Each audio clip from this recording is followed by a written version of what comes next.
Hello dear students, welcome back to my channel Physics SPC CBSE Board Paper 2024 Set 3 Code 55/33 Question number 32B second part. Two coplanar and concentric circular loops L1 L2 are placed coaxially with their center coinciding. The radii of L1 and L2 1 cm or 100 cm respectively. Calculate the mutual inductance of the loop is. Solution पहले figure बनाते हैं। मैं दो circular loop बना लेता हूं,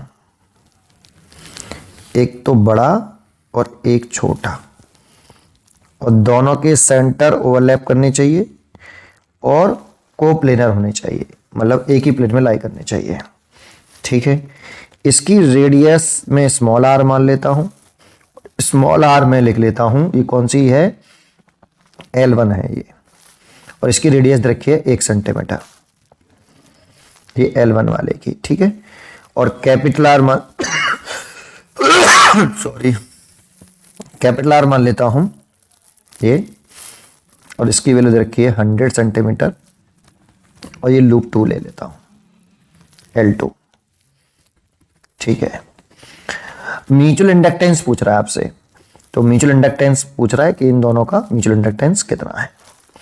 तो देखो, इसमें से एक कॉइल को हमें पहले ये बता देता हूं, phi st total magnetic flux in secondary coil is proportional to current flow in primary coil. ये डायरेक्टली प्रोपोर्शनल होता है इन दोनों में। Total flux passing through the secondary coil directly proportional to current flowing in primary coils. Proportional term उठाते हैं तो एक कांस्टेंट टर्म आता है m IP। इस m का नाम ही एक कांस्टेंट टर्म है और इसका नेम ही क्या है, म्यूचुअल इंडक्टेंस।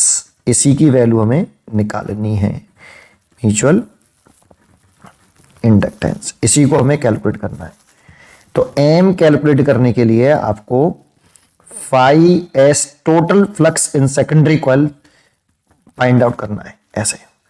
लेकिन एक बात बता दें कि जो म्यूचुअल इंडक्टेंस है ना, कांस्टेंट टर्म है, इसकी value flux in secondary coil और करंट इन प्राइमरी कॉइल पर डिपेंड नहीं करती है। Mutual inductance depends on dimensions of two coils, दोनों कॉइल्स की डायमेंशन पे डिपेंड करता है। इसीलिए यहां पे बताया ही नहीं कौन सी कॉइल प्राइमरी और कौन सी कॉइल सेकेंडरी है, क्योंकि उससे कोई फर्क नहीं पड़ता।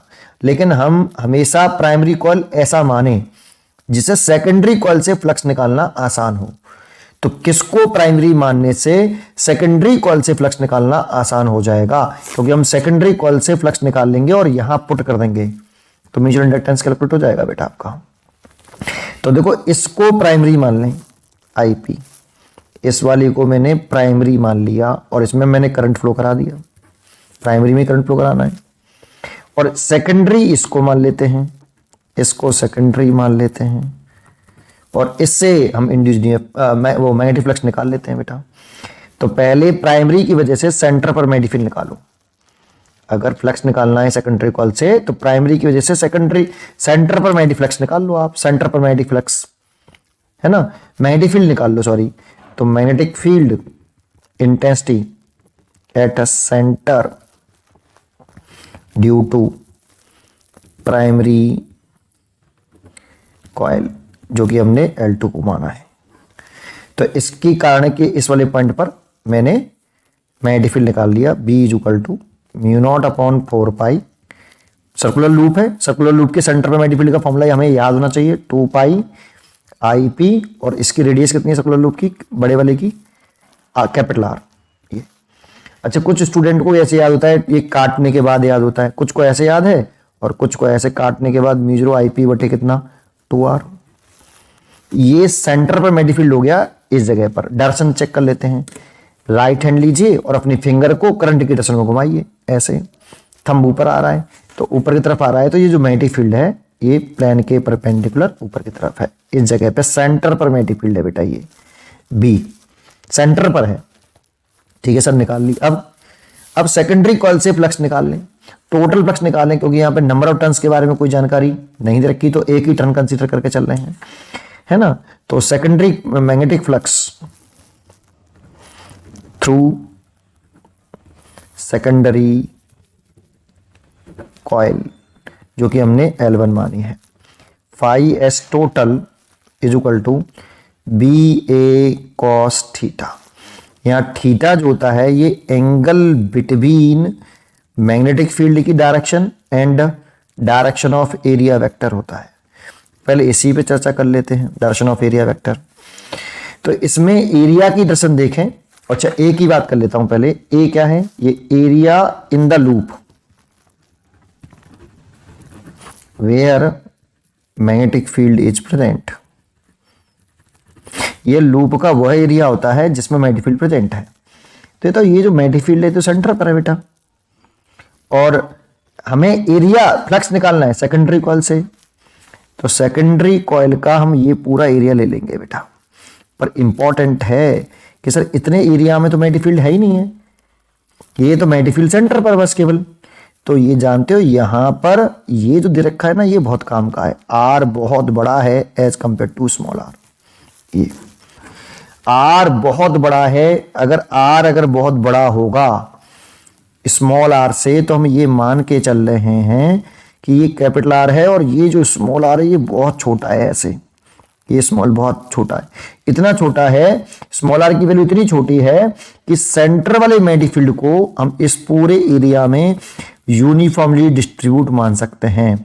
सेंटर वाले मैग्नेटिक फील्ड को इस वाले एरिया में हम यूनिफॉर्मली डिस्ट्रीब्यूट मान सकते हैं। ऐसा इतना छोटा है आपका स्मॉल आर, ये ऐसा मान के चल रहे हैं, ठीक है। और एरिया की डायरेक्शन जो दिखाते हैं वो प्लेन के परपेंडिकुलर दिखाते हैं। तो इस सर्कुलर सेकंड लूप का जो L1 है, इसका प्लेन ये हो गया, प्लेन के परपेंडिकुलर आउटवर्ड डायरेक्शन में एरिया की डायरेक्शन ऊपर। अब एरिया की डायरेक्शन भी ऊपर और मैग्नेटिक फील्ड की डायरेक्शन भी ऊपर, तो दोनों की डायरेक्शन सेम हो गई, तो थीटा हो गया 0 डिग्री। इसलिए थीटा लिख लेंगे हम 0। तो फ्लक्स लिखें बी, लिखें तो बी की वैल्यू पुट कर दें, mu not I P over 2r, और एरिया लिखें पाई स्मॉल आर स्क्वायर, है ना। इसका एरिया लिखेंगे छोटे सेकेंडरी कॉइल का, है ना, इनटू एंगल हो गया आपका 0 डिग्री। यहाँ पे जो एंगल है वो 0 डिग्री है। तो इतना टोटल फ्लक्स हो गया सेकेंडरी कॉइल से। अब यहां पर इस फाई एस टी की वैल्यू देखें, तो फाई एस टी की वैल्यू है M I P, M I P.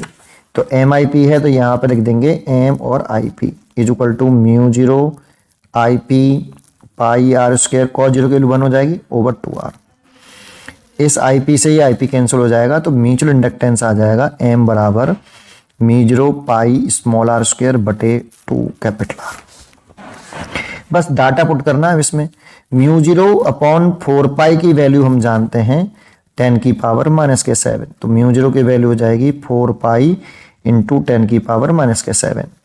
तो एम म्यू 0 की वैल्यू पुट कर दें 4 पाई इंटू 10 की पावर माइनस के 7, पाई स्मॉल आर स्क्वायर बटे 2 कैपिटल आर। तो देखो इस 2 से ये 2 कैंसिल हो गया, तो ये 2 हो गया, और 10 की पावर ये माइनस के 7 हो गया, पाई और पाई हो जाएगा पाई स्क्वायर, और ये आर स्क्वायर, और नीचे हो गया कैपिटल आर। अब देखो यहाँ पे पाई स्क्वायर की वैल्यू कह रहा है कि 10 पुट कर लूं, तो मैं इस पाई स्क्वायर की वैल्यू तो 10 पुट कर देता हूं, तो 2 इंटू 10 की पावर माइनस के 7 और इसकी वैल्यू 10। अब स्मॉल आर की वैल्यू देखें तो 1 सेंटीमीटर है, सिस्टम लेके चल रहे हैं ऐसा ही, क्योंकि ये जो वैल्यू होती है ना वो ऐसा ही सिस्टम में होती है। तो 1 सेंटीमीटर को लिख सकते हैं 1/100 मीटर, और 100 सेंटीमीटर को ले सकते हैं 1 मीटर।